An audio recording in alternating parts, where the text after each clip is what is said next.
आमंत्रित करता हूं और आपसे निवेदन करूंगा कि आप खड़े होकर के और तालियां बजाकर के उनका अभिवादन करें जब तक वो यहाँ पर न आ जाए। आदरणीय श्रीमती स्मृति ईरानी जी।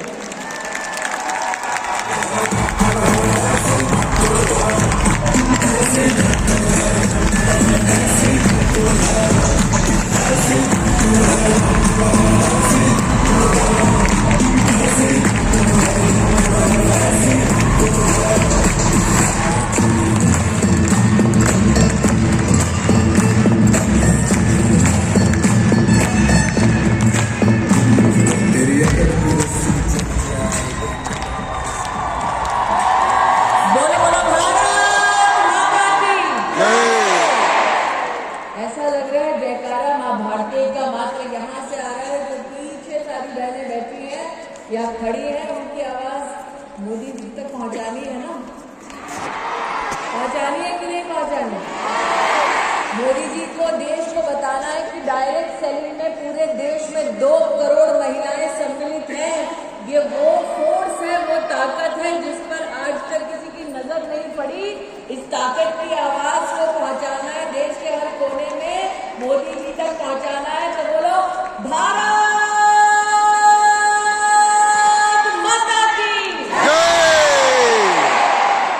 आज अंतर्राष्ट्रीय महिला दिवस के अवसर पर जब बाबा विश्वनाथ का जयकारा पूरे देश में लग रहा है, तब वो मातृशक्ति जो अपने और अपनों के लिए मां अन्नपूर्णा से कम नहीं, वो ताकत जो परिवार का भी सृजन करती है, समाज का भी आधार बनती है, और जो इंडस्ट्री से अगर अपनी ताकत को जोड़ ले तो भारत के हर घर, हर शहर, हर राज्य के लिए लक्ष्मी स्वरूपा बन जाती है। ऐसी मेरी डायरेक्ट सेलिंग एसोसिएशन की स्नेही बहनें हमारी इंडस्ट्री की ताकत मातृशक्ति को, महिलाओं को अंतर्राष्ट्रीय महिला दिवस की सर्वप्रथम हार्दिक शुभकामनाएं प्रेषित करती हूँ। वैसे मैं संजीव जी से और रेड्डी साहब से बात कर रही थी, बहनों ने मंच देखा, 4 पुरुषों के बीच में 1 महिला, और प्रवीण जी इसीलिए चूंकि नेता लोग महिलाओं को कुर्सी नहीं दे रहे थे, मोदी ने 33% आरक्षण का बिल पारित कर दिया। तो मेरा आग्रह है संजीव जी, रेड्डी साहब, कि अगले साल जब आप ये कार्यक्रम करें तो जितने पुरुष बैठे हैं उतनी ही महिलाओं को मंच पर जगह दी जाए। आप आज मुझे वादा करें कि मोदी ने संसद में 33% आरक्षण किया है, आप एसोसिएशन में 33% और फेडरेशन में 33% आरक्षण पारित करिए। आप दोनों के पास माइक रहते नमस्ते मत करिए साहब, माइक पे वादा दीजिए। आपसे हम वादा करते हैं कि हमारी एसोसिएशन में 40% महिलाओं का योगदान है।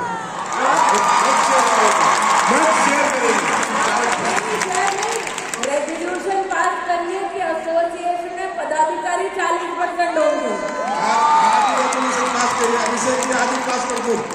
पास करेंगे 100%, 100%, as you rightly told, we'll give more than that. तो आज आपके सामने वादा हो गया है कि फेडरेशन में, एसोसिएशन में 40% पदाधिकारी की सीट रिजर्व होगी महिलाओं के लिए। तो अब बोलो भारत माता की। आज हम सब जो यहाँ एकत्रित हुई, प्रवीण जी को मैंने यहाँ विशेष रूप से इसलिए रोका क्योंकि साल 2024 में जब मैंने अपने जीवन का पहला चुनाव लड़ा था, तब मेरे कवरिंग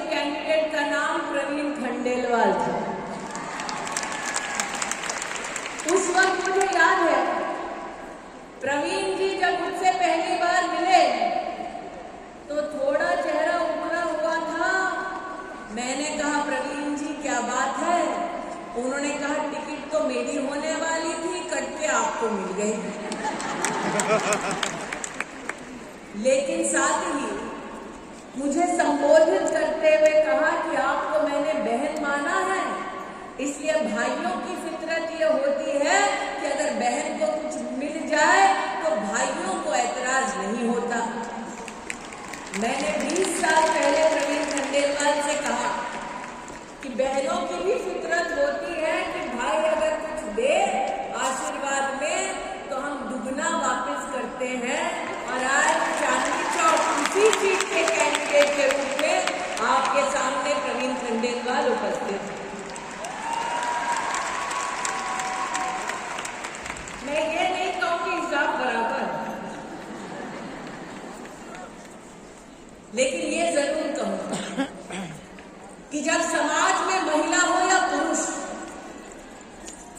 संस्कार की भावना से समुदाय की ताकत को समझते हुए राष्ट्र के उत्थान के लिए जब हम सब इकट्ठा होते हैं तब वो कर गुजरते हैं जो वर्षों वर्षों तक लोगों को असंभव लगता है। ये मंच आज सजा ताकि अंतर्राष्ट्रीय महिला दिवस हम सब मना पाए।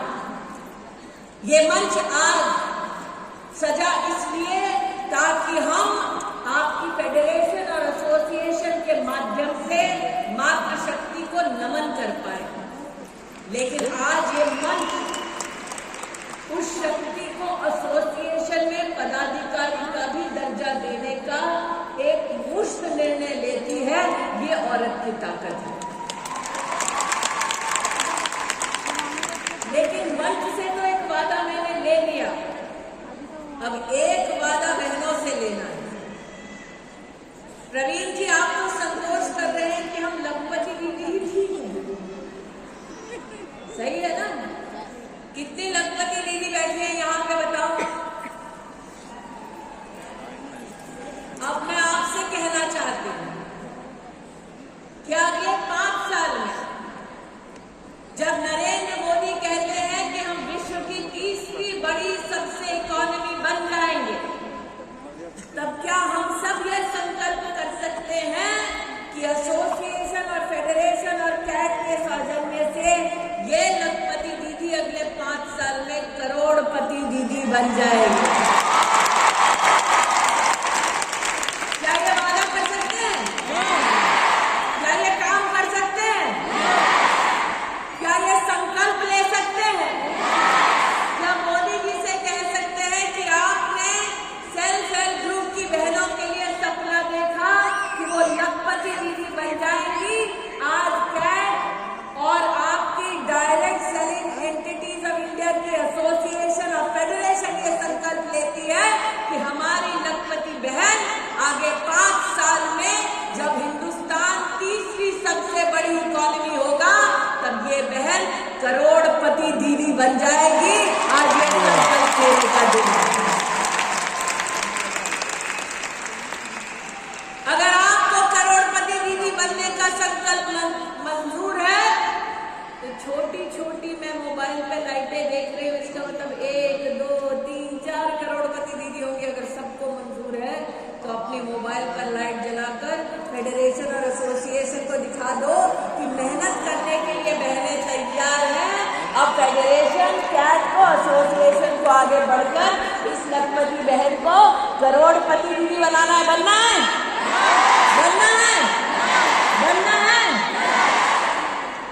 तो ये आज 2 यहाँ पर संकल्प हुए। एक, एसोसिएशन और फेडरेशन में महिलाओं के लिए 40% की सीटें आरक्षण। दूसरा, आज से 5 साल बाद मैं नहीं जानती मैं कहाँ हूँ, लेकिन इतना जरूर जानती हूँ कि मैं और प्रवीण खंडेलवाल और भरतिया जी इस संकल्प के साक्षी हैं। जितना मैं भरतिया जी और प्रवीण खंडेलवाल को जानती हूँ, एक बार जबान दे दी तो फिर अपने आप से भी नहीं मुकरते हैं। तो 5 साल बाद जगह यही, संकल्प वही, और लौटे हम करोड़पति दीदी इस संकल्प के साथ लौटे। पक्का पक्का पक्का। तो इसका प्लान क्या होगा, कार्य पद्धति क्या होगी? मेरा ये आपसे अनुरोध है रेड्डी साहब और संजीव जी कि आप इसका फ्यूचर पाथवे बनाइए। प्रवीण जी तो चुनाव में व्यस्त होंगे, लेकिन चुनाव के बाद हम सब उपलब्ध होंगे कि आप जो राह दिखाना चाहते हैं, जिस पर लखपति दीदी चल के करोड़पति दीदी बन जाए, उस राह को, उस मंजिल तक पहुंचने के लिए हम सब अपना योगदान देंगे। ऐसी आवाज बनकर उभरेंगे कि लखपति दीदी से करोड़पति दीदी के लक्ष्य तक जब पहुंचेंगे तो हमारे देश के यशस्वी प्रधान सेवक से कहेंगे कि आप आकर अपना आशीर्वाद दीजिए। हमने संकल्प लिया और हम संकल्प पे खड़े उतरे। आज इस विशाल मातृशक्ति के समूह को मात्र 4 बातें और कहती हूं। हमारे राष्ट्र के इतिहास में पहली बार 11 करोड़ गरीब बहनों के लिए शौचालय बने। ये शायद उनको समझ न आए जिन्होंने जीवन में कभी भी आर्थिक चुनौती नहीं देखी कि गरीब अंचल में एक औरत को सूर्यास्त का, अंधेरे का इंतजार करना पड़ता ताकि वो खुले में शौच कर सके। ये पीड़ा कोई पुरुष नहीं समझ पाएगा। 11 करोड़ टॉयलेट बने 10 साल में। 30 करोड़ मुद्रा लोन दिए गए महिलाओं को 10 साल में। नई शिक्षा नीति में बेटियों के लिए विशेष व्यवस्था की गई। 70 साल में पहली बार पीएचडी करने वाली महिलाओं की संख्या 99% बढ़ी। पहली बार देश की थल, जल और वायु सेना में महिला को परमानेंट कमीशन मिला ताकि देश की सरहद पर मां भारती की रक्षा करने के लिए महिलाएं भी तैनात हो। पहली बार हमारी बेटियों को सैनिक स्कूल में भर्ती होने का मौका मिला। पहली बार इसरो जब चांद पर गया तो महिला टीम थी, मार्स पर गया तो महिला टीम थी, जब सूर्य का भी रिसर्च करना था तो महिला शक्ति ने इसरो में भी अपना जोहर दिखाया। पहली बार 9 करोड़ महिलाओं को 8 लाख करोड़ रुपया मोदी सरकार ने सेल्फ हेल्प ग्रुप में दिलाया। ये सब पहली बार हुआ है। ये इतिहास मोदी ने रच दिया, अब इतिहास आपके रचने की बारी है। संजीव जी, आपने कहा वीडियो दिखाओ। संजीव जी आपका रेडी का वीडियो भरते हुए इन्होंने कहा मोदी जी को वीडियो दिखाना है। कहा है ना, तो इन्होंने कहा मोदी जी को वीडियो दिखाना। वीडियो करेगा कौन? आप करोगे भैया, आप करोगे। यहां से शुरू करो मोदी जी के लिए वीडियो। तो मोदी जी हमें तीसरी सबसे बड़ी अर्थव्यवस्था बनाने वाले हैं। उसके लिए हमें अब की बार कितने पार करने पड़ेंगे? 400 के पार। कितने पार? 400। कितने पार? 400 के पार। हम मोदी जी को क्या कह रहे हैं? हम लखपति दीदी नहीं, हम करोड़पति दीदी बनने का संकल्प ले रही है बहनें। करेक्ट? तो फिर मोदी जी को मैसेज तो सिर्फ मोदी का नाम लेके ही दे पाएंगे, वरना पता कैसे चलेगा मैसेज प्रवीण खंडेलवाल के लिए कि मोदी जी के लिए? तो इसीलिए नरेंद्र मोदी को अगर मैसेज देना, कैमरा वहां भैया, शक्ति वहां खड़ी है। यहाँ तो शक्ति की भक्ति खड़ी है, वहां शक्ति खड़ी है। तो अगर नरेंद्र भाई को यहाँ पर कोई कैमरा के माध्यम से मैसेज दे रहे हैं तो नरेंद्र भाई को एक ही आवाज हम एक ही स्वर में देंगे, बोलेंगे धारा 370 हटाने के लिए आभार, बोलेंगे 33% आरक्षण देश की संसद में पारित करने के लिए आभार, और 500 साल बाद रामलला अपने भव्य मंदिर में विराजमान है, उसके लिए भी आभार। उसके लिए भी आभार। और इसलिए आभार की इस मुद्रा में मां भारती के चरणों में नमन करते हुए मोदी जी को कहे जय श्री राम और भारत माता की जय।